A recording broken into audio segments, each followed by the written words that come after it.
14절까지 말씀입니다.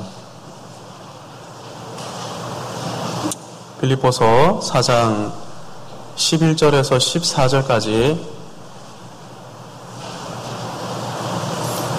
한 절씩 교독하시고 14절까지 우리 14절은 같이 읽겠습니다.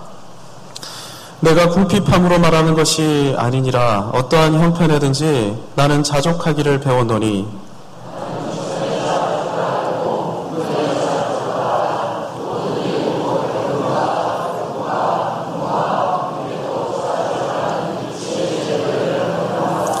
내게 능력 주시는 자 안에서 내가 모든 것을 할 수 있느니라. 그러나 너희가 내 괴로움에 함께 참여하였으니 잘하였도다. 아멘. 미국 테네시주의 한 작은 마을에 벤 후퍼라는 아이가 살고 있었습니다. 날 때부터 이 벤 후퍼는 아주 작은 체구였고 아버지가 누군지 모른 채 살아가야 했던 사생아였는데요. 마을 사람들은 이 자녀들이 사생아였던 작은 체구를 가지고 있었던 벤 후퍼와 어울려 놀기를 원치 않았습니다. 그래서 아이들이 벤을 놀리거나 멸시하곤 했는데요.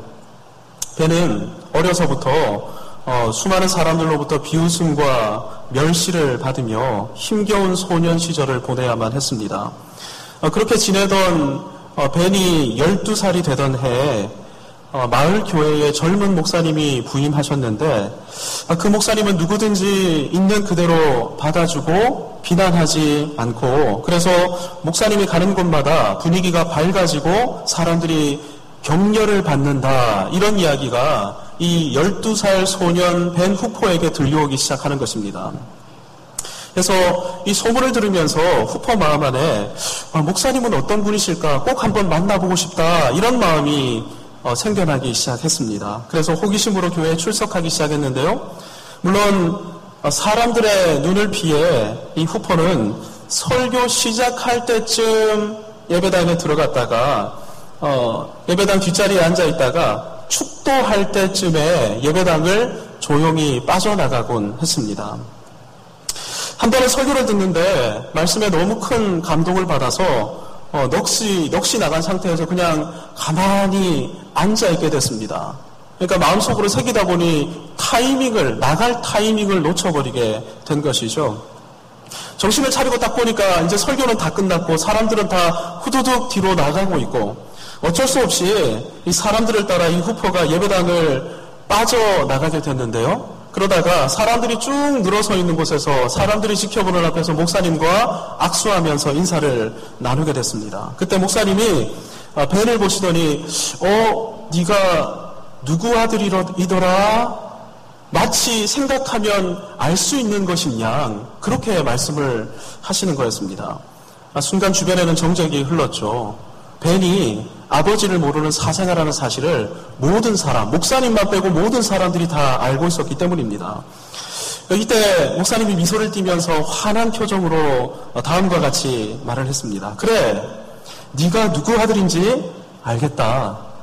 네가 아버지를 똑 닮았기 때문에 한눈에 네가 누구 아들인지 나는 알 수 있었어. 사람들이 더 놀라는 겁니다. 목사님이 무슨 말을 하실 건지 전부 다 숨죽이면서 지켜보고 있었던 것이죠. 그 순간 목사님이 벤에게 이렇게 말을 했습니다. 너는 하나님의 아들이야. 네 모습을 보면 그분의 모습이 똑 닮아 있어서 내가 한눈에 알 수 있었단다. 너는 하나님의 아들이야.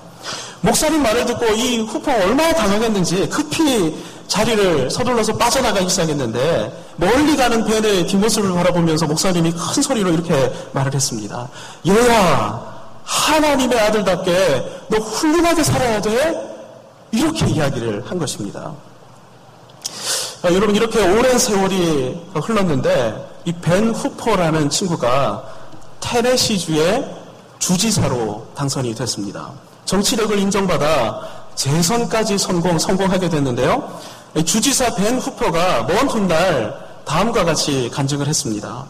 그때 그 목사님을 통해 제가 하나님의 아들이라는 말을 듣던 그날부터 저는 모든 패배의식을 떨쳐버릴 수 있었습니다. 모든 패배의식을 떨쳐버리고 인간 승리자 테네시의 주지사로 저는 그날 다시 태어났습니다.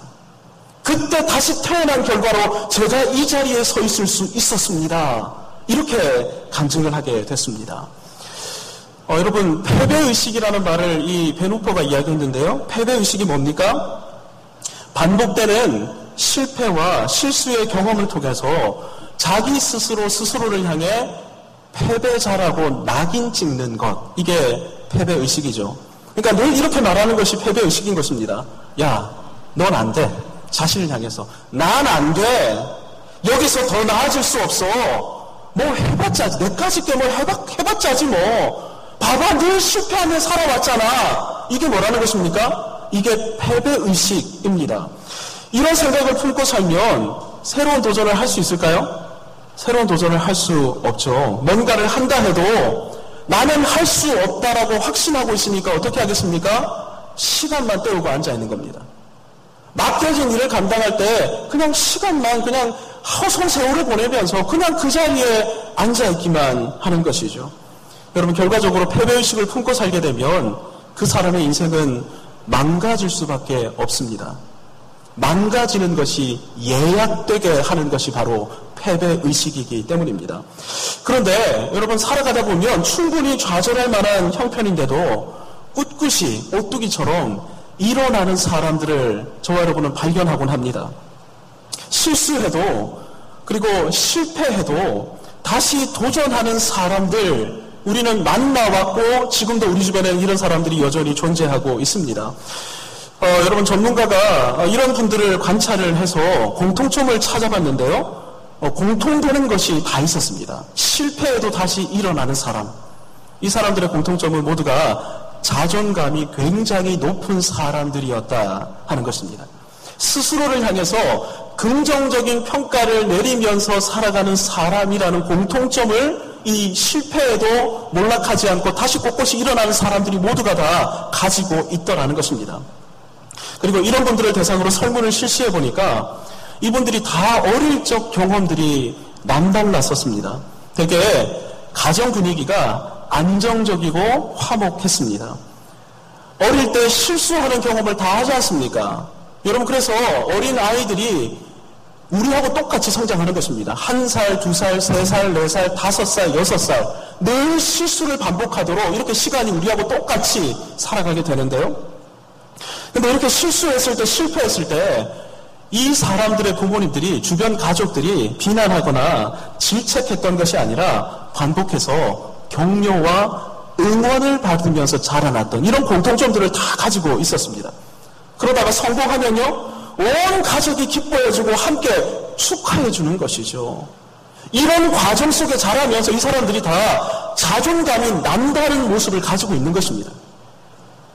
애착 대상으로부터 파격적인 사랑을 받았던 경험으로 말미암아 높은 자존감과 긍정적인 자아상을 가지게 됐고, 이것으로 인해서 실패 경험을 딛고 다시 도전하는 사람들이 됐던 것이죠. 어떤 경험이 제일 중요하다고요? 한번 따라할까요? 사랑 경험. 사랑 경험이 이렇게 굉장히 중요한 것입니다. 사생아 벤 후퍼의 인생, 12살까지의 후퍼의 인생에는 사랑 경험이 없었습니다. 왕따와 외면의 경험만이 있었죠. 그래서 여러분, 이렇게 왕따당하고 수치당하고 늘 비난받는 사람들의 특징은 이 사람들 안에 수치심이 있습니다. 그래서 앞에서 누군가 뭔가 말하라 그러면 얼굴이 빨개지고 아무 말도 못하는 것이죠. 나는 못난 사람이야 라는 수치심을 가지고 있기 때문에 그런 것입니다. 그래서 패배의식에 절어 지내는데요. 그러던 벤에게 사랑하는 아버지가 생겨난 것입니다.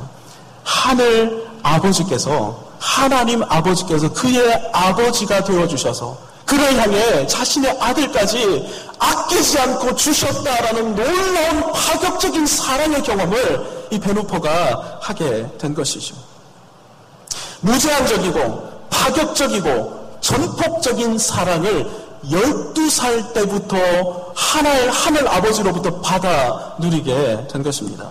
이 사랑의 능력 가운데 벤은 자신을 묶어놓았던 패배주의의 사슬을 끊었고 자유를 누리기 시작했으며 그 결과 할 수 있는 사람이 된 것입니다. 할 수 있는 사람. 주지사까지 할 수 있는 사람. 여러분, 미국의 주지사는 한국의 대통령보다 더 막강한 권력을 가지고 있는 사람입니다. 사랑하는 성도 여러분, 예수님을 믿으십니까? 그렇다면 하나님이 여러분을 아들의 목숨 그 이상으로 사랑하셨음을 믿으셔야 합니다. 하나님의 사랑을 믿으셔야 합니다. 구원을 받았음을 믿으신다면 하늘아버지께서 이제부터 영원까지 여러분의 아버지가 되셨다는 사실을 믿으셔야 합니다. 여러분, 우리 아버지께서 어떻게 사랑하십니까? 무제한적으로 사랑하십니다. 파격적으로 사랑하십니다. 처음부터 끝까지 사랑하십니다. 여러분, 이 사랑이 성경에 기록되어 있습니다. Yes, Jesus loves me. 날 사랑하심. 날 사랑하심. 어디에 쓰여 있습니까? 수천 년 동안 한 번도 변하지 않았던 The Bible tells me so. 성경이 항상 그렇게 우리를 향해 증언하고 있습니다. 하나님의 사랑은 처음부터 끝까지 한 번도 변하지 않는다. 신실하시다라고 말입니다. 그래서 여러분 기억하십시오. 아버지는 우리를 자녀 삼으신 것을 단 한 번도 후회하지 않으셨다라는 사실을 여러분 늘 기억하십시오. 그리고 이 사실 하나만으로도 여러분 당당히 이루어서야 한다는 사실을 기억하십시오. 하나님 아버지의 사랑에 기대어서 모든 패배주의를 털어버리시기를 바랍니다. 여러분, 우리는 이제 할 수 있습니다. 사랑의 능력, 이 무한한 사랑에 기댄다면 우리는 할 수 있는 삶을 살아갈 수 있습니다. 여러분, 오늘 말씀은 우리가 뭘 할 수 있는지, 그리고 뭘 할 수 있다고 고백하며 살아야 하는지 저와 여러분을 향해서 도전해주고 있는데요. 먼저 하나님의 자녀는 자족하는 것을 할 수 있습니다. 11절을 보시기 바랍니다. 내가 궁핍함으로 말하는 것이 아니니라. 어떠한 형편이든지 나는 자족하기를 배웠노니. 이 말을 하고 있는 바울은 날 때부터 로마 시민권을 가진 사람이었습니다. 로마 시민은 여러분 지금과는 다른 시민의 개념을 가지고 있었습니다. 로마 당시만 해도 분명한 계급이 있었고 계층이 있었는데 시민은 가장 높은 귀족 다음으로 가장 높은 그런 계급의 사람들이었습니다. 그러니까 쉽게 말하면 특권층이었습니다. 바울 가정은 경제적으로 이 로마 시민권을 돈을 주고 살 수 있을 정도로 굉장히 부유한 가정이었죠. 이 부모님의 후원 속에 어린 바울은 예루살렘으로 유학까지 올 수 있었고 예루살렘에서 최고 정규 학부 과정을 이수할 수 있었습니다. 하지만 회심한 다음에 바울이 어떻게 살아갑니까? 모든 것을 배설물로 여기기 시작하죠. 부모님의 후원을 완전히 끊어버리기 시작합니다. 복음 사역에 헌신해 나가기 시작합니다. 그리고 모든 금전적인 지원을 다 배설물로 여기고 선교 여행을 하기 시작하는데 이 선교 여행하는데 인생을 그야말로 투신하기 시작했죠. 1차부터 4차에 이르기까지 끊임없이 복음을 전도하는 일에만 전념하기 시작했습니다. 여러분, 사역이 길어지면 처음에 누군가 사역을 시작한다 그러면 우리가 마음을 가지고 후원하기도 합니다. 근데 어느 정도까지 후원을 할까요? 제가 개척교회 사역을 4년 했었는데요. 통상적으로 1년 하면 다 끊어집니다. 1년 하면 아주 감사하게도 1년 동안 후원해 주신 거 정말 감사한데 1년 지나고 나면 다 그냥 조용히 사라지기 시작합니다. 후원들이.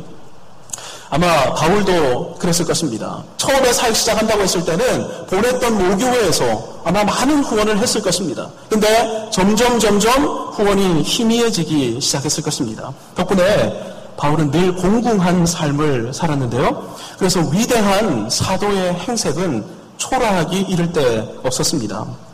그래서 본문에서 바울이 이렇게 말하죠. 내가 궁핍함으로 라고 말하고 있는데 이 말은 쉽게 말하면 내가 가난함으로 라는 말입니다. 바울이 복음 때문에 어떤 삶을 살게 됐다고요? 가난한 삶을 살게 된 것이죠. 그러니까 바울이 선택했던 게 뭡니까? 복음 때문에 가난해지는 것을 바울이 택했던 것입니다. 하지만 바울은 곧이어 이렇게 말합니다.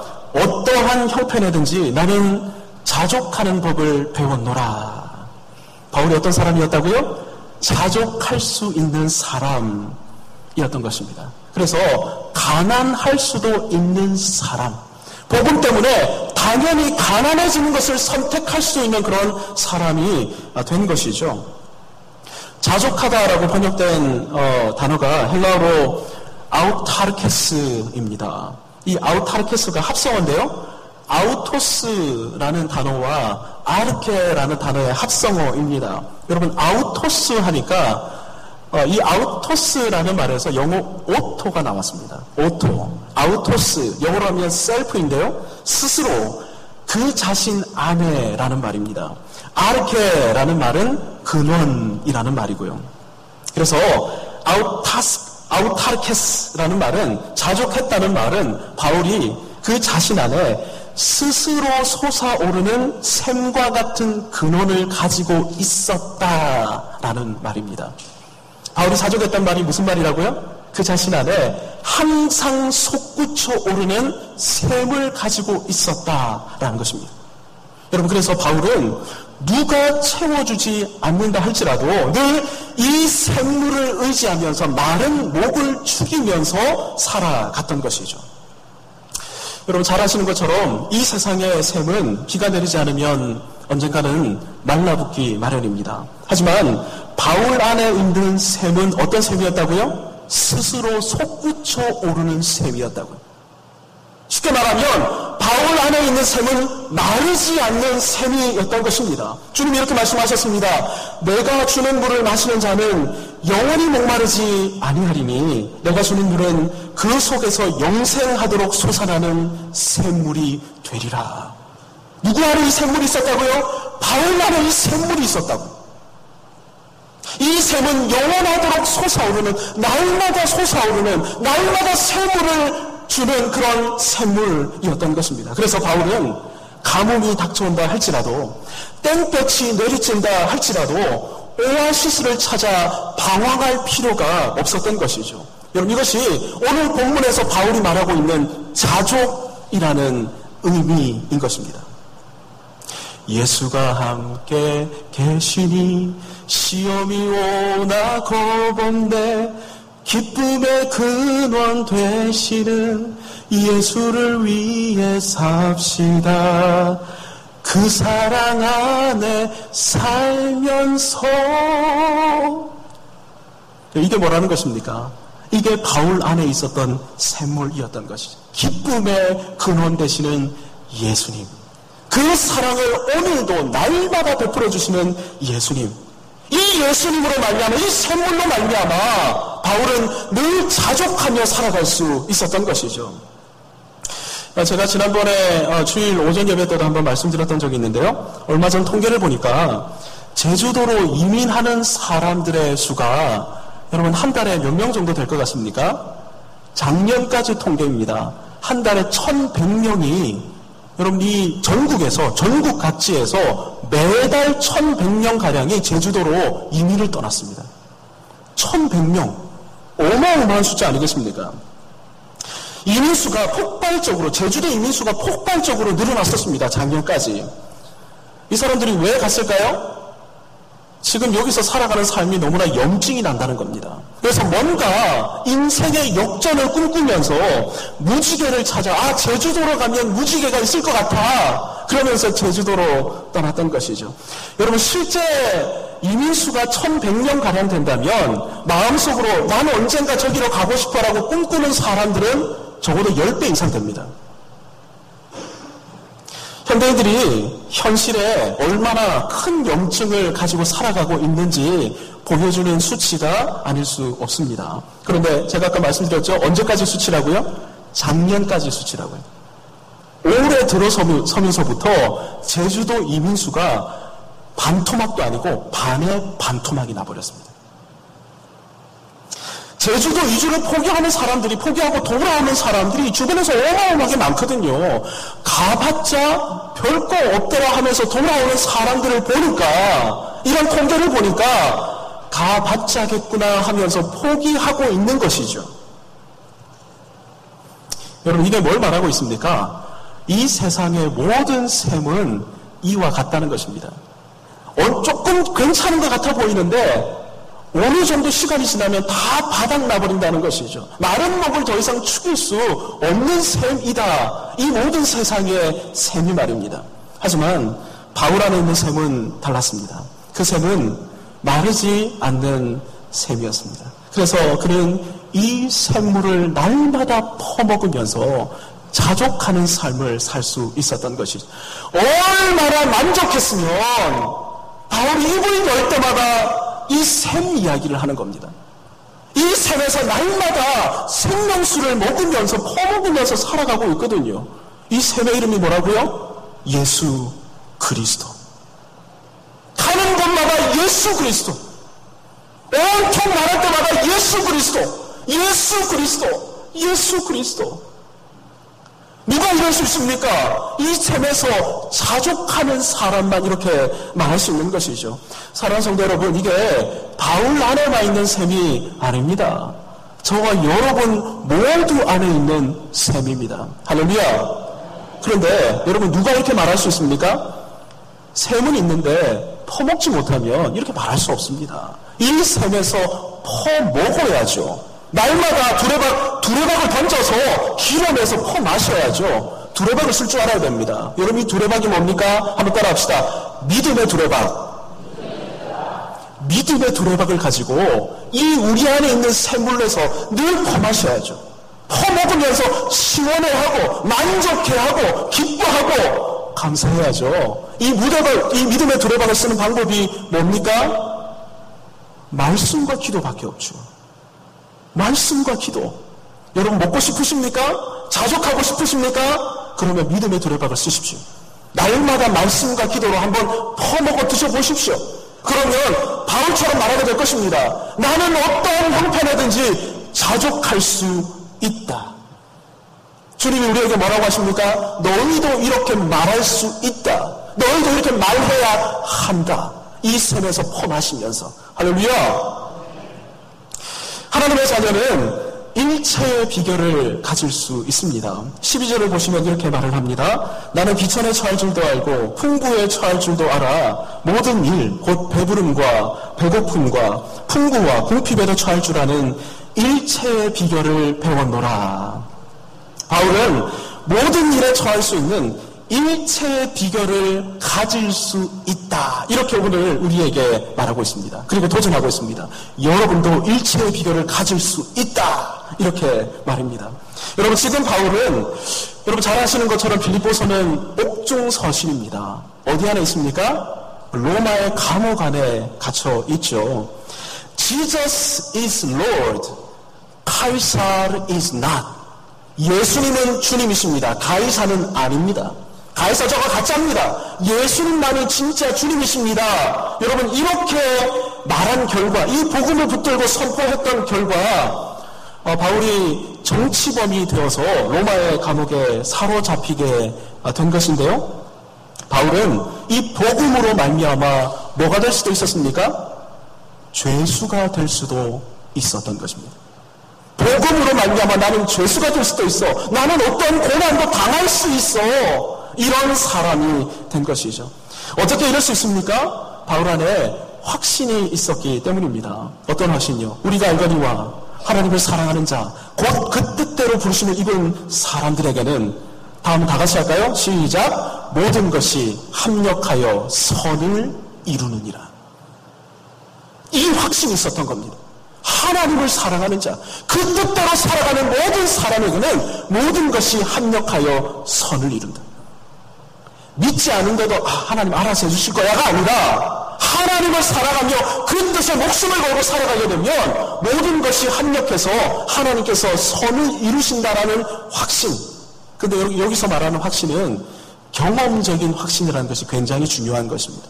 여러분, 바울은 경험적으로 이 사실을 확신했던 것입니다. 오늘 우리가 빌립보서를 읽고 있는데요. 빌립보 교회는 바울의 2차 선교 여행 중에 세워진 교회입니다. 바울의 2차 선교 여행을 바울이 계획할 때 여러분, 선교 계획의 로드맵 안에는, 선교 계획의 원안에는 빌립보 교회가 있었을까요? 없었을까요? 없었습니다. 빌립보로 넘어갈 생각조차 하지 않았습니다. 그냥 1차 선교 여행 가운데 세웠던, 그가 세웠던 교회에게 예루살렘 회의의 결과를 좀 말해주고 싶다. 믿음으로 이렇게 된다라는 사실을 내가 말해주고 싶다라는 마음 때문에 2차 선교 여행도 1차 선교 여행과 똑같이 잡았습니다. 다만, 바나바와 싸웠기 때문에 바나바와 갔던 반대 방향으로 가기로 결단하면서 나아갔죠. 여러분, 그런데 가서 그가 선교했던 교회를 돌면서 사역을 했는데 결과가 그가 예상했던 결과하고 너무나 다른 결과가 나오는 것입니다. 그래서 이번엔 이 길로 갈까 하는데 이 길이 막혀버립니다. 저 길로 갈까 하는데 저 길이 또 막혀버립니다. 그러니까 계속해서 사역에 실패만 경험하기 시작했던 것이죠. 그런데 이 와중에 어떤 일이 벌어졌습니까? 마게도냐인의 환상을 하나님께서 보여주셨죠. 건너와서 우리를 도우라는 그런 환상을 보여주셨습니다. 그래서 실패 가운데 이게 아니었구나, 하나님이 원하시는 사역이 이 사역이 아니었구나라고 확신하고 있었는데 이 꿈을 통해서 저기로 나를 부르시는구나 하면서 빌립보로 나가게 됐죠.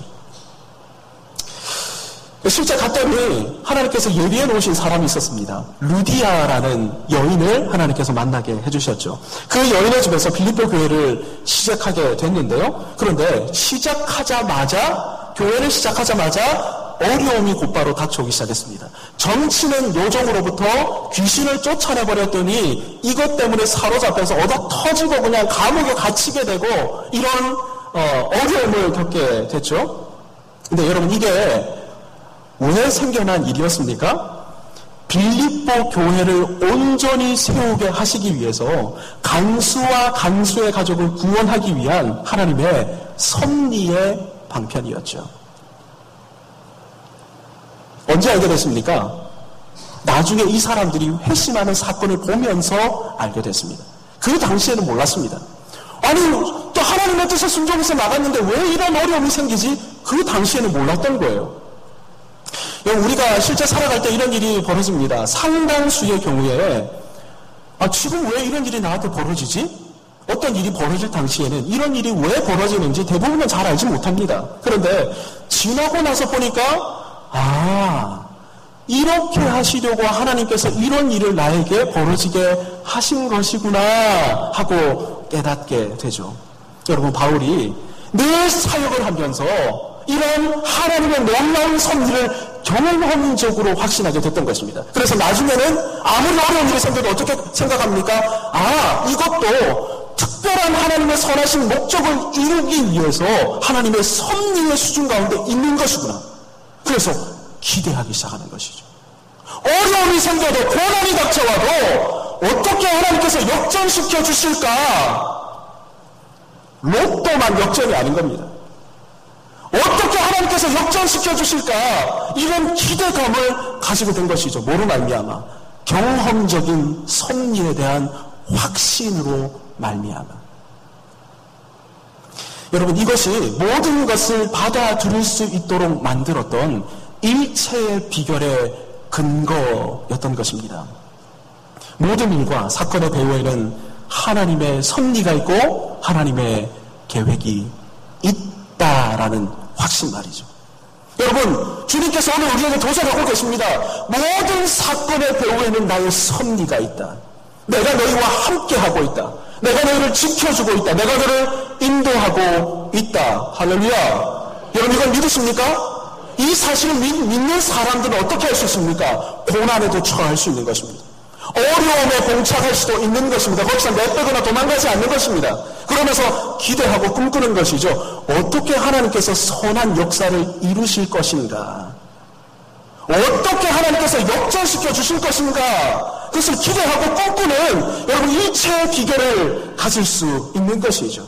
그래서 바울은 궁핍하면 궁핍한 채로 복음 사역에 매진했습니다. 후원이 끊기면 어떻게 할까요?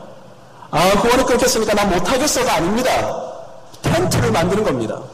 텐트 만들면서 스스로 충당해가면서 복음 사역을 또 감당하는 것이죠. 감옥에 갇혔습니다. 이제 끝났어.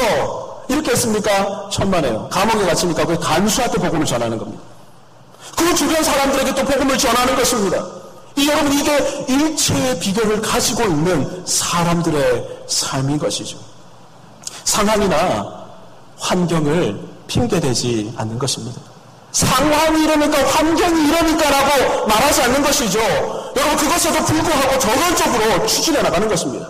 하나님의 선하신 역전을 기대하면서 말입니다. 여러분, 이것이 일체의 비결을 가지고 살아가는 하나님의 위대한 사람들의 삶의 모습입니다. 결코 패배주의에 빠지지 않는 하나님의 자녀의 모습인 것이죠. 우리를 향해서 주님이 이렇게 도전하고 계십니다. 일체의 비결을 가질 수 있어야 한다라고 말입니다.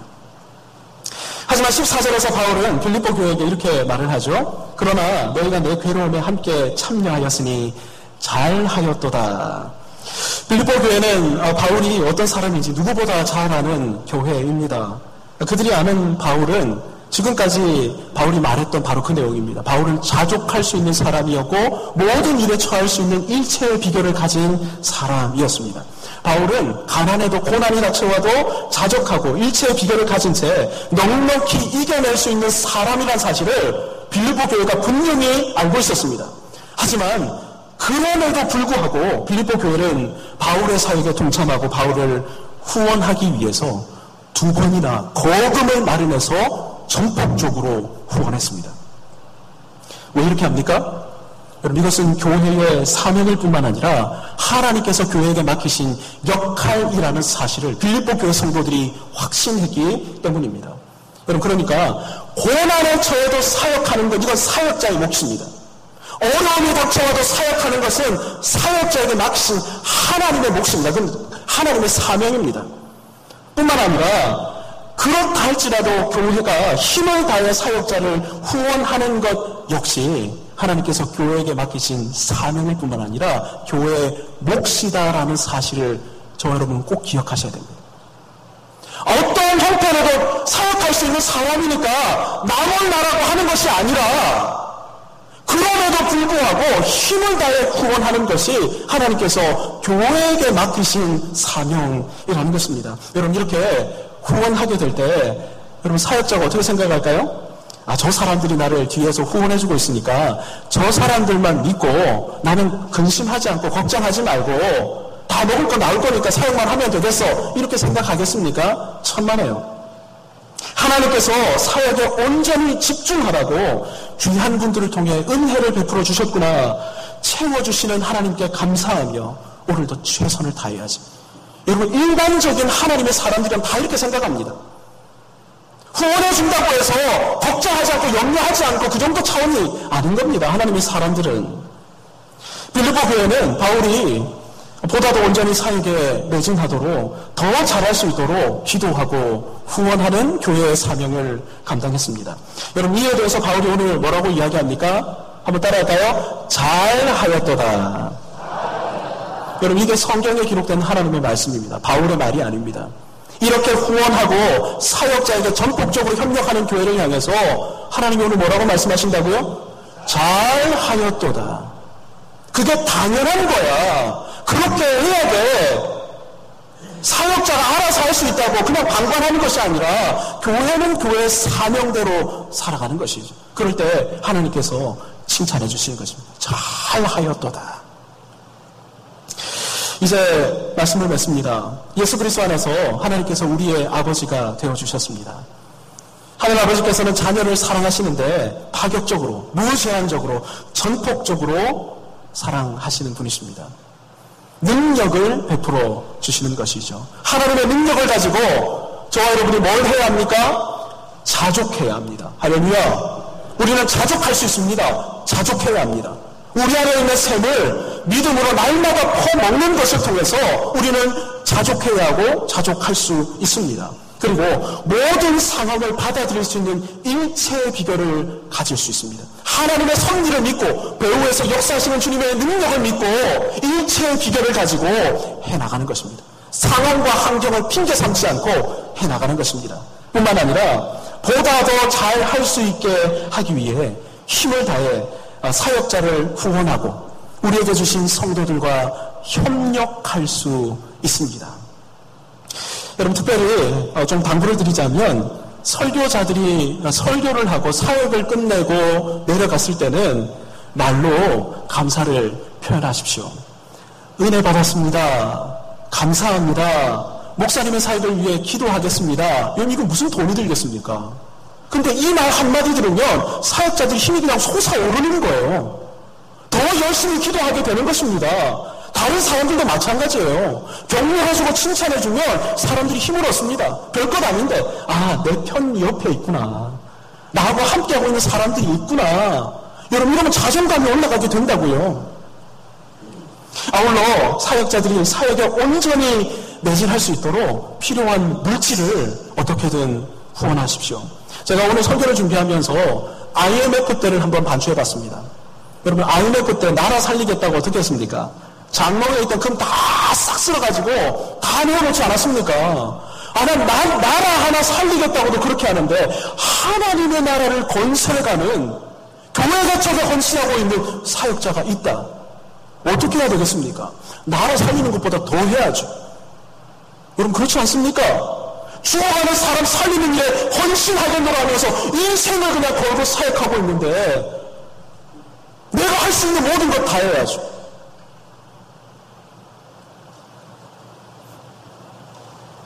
교회 안에서 사역자들한테만 이렇게 하는 것이 아니라 교회 안에서 늘 서로를 격려하고 칭찬해야 합니다. 뿐만 아니라 우리에게 주신 은사를 가지고 우리에게 주신 성도들을 실제적으로 우리가 섬기면서 나가야 됩니다. 내가 잘하는 것 있잖아요. 내가 돈이 많으면 돈 가지고 섬기는 겁니다. 내가 좀 개그적인 소질이 있다. 성도들에게 기쁨을 주는 겁니다. 나에게 주신 은사를 가지고 어떻게든 사람을 섬겨 나가는 것. 우리는 이 일을 할 수 있습니다. 왜요? 주님이 우리에게 그런 은사와 능력을 공급해 주셨기 때문에 우리는 모든 것을 할 수 있습니다. 이 시간 이후에 우리 모두의 영원한 고백이 이 고백이 되기를 원합니다. 한번 따라합시다. 내게 능력 주시는 자 안에서 내가 모든 것을 할 수 있느니라. 우리 옆에 성도에게 한번 이야기합시다. 모든 것을 할 수 있습니다. 믿음의 두레박으로 던져 먹읍시다. 여러분, 이 시간 주신 말씀 붙들고 우리 함께 기도했으면 좋겠습니다. 기도하실 때 자족할 수 있는 그런 믿음을 나에게 허락해달라고, 날마다 믿음의 두레박으로 말씀과 기도로 예수 그리스도로 말미암는 은혜의 샘물을 날마다 퍼먹게 해달라고, 일체의 비결을, 하나님의 섭리를 확신함으로 말미암아 일체의 비결을 가지게 해달라고, 그리고 목회자와 우리에게 주신 성도들과 협력할 수 있게 하나님 나에게 믿음을 허락해달라고, 하나님의 능력을 의지하게 해달라고 우리 합심해서 함께 기도하도록 하겠습니다. 기도합시다.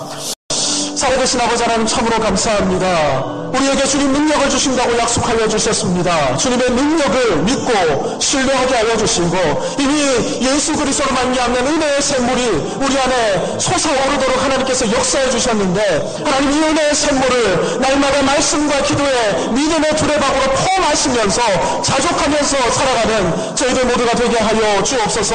하나님뿐만 아니라 배후의 역사를 섭리하고 계시는, 일체의 모든 것을 주관하고 계시는 하나님을 믿음으로 신뢰함으로 말미암아 하나님 어떤 상황과 형편에도 처할 수 있는 하나님 그런 믿음을 허락하여 주시고, 상황과 형편에 핑계대지 않고 믿음으로 결단하며 살아갈 수 있는 저희들 모두가 되게 하여 주옵소서. 뿐만 아니라 하나님 교회에게 맡기신 사명을 기억하며 하나님의 사람들과 협력하며 성도들을 세워나가는 일에 함께 주님의 능력을 의지하여 하나님 협력하며 살아가는 저희들 모두가 되게 하여 주셔서 우리의 고백이 모든 것을 할 수 있다, 하나님 이런 고백이 될 수 있도록 인도하여 주옵소서.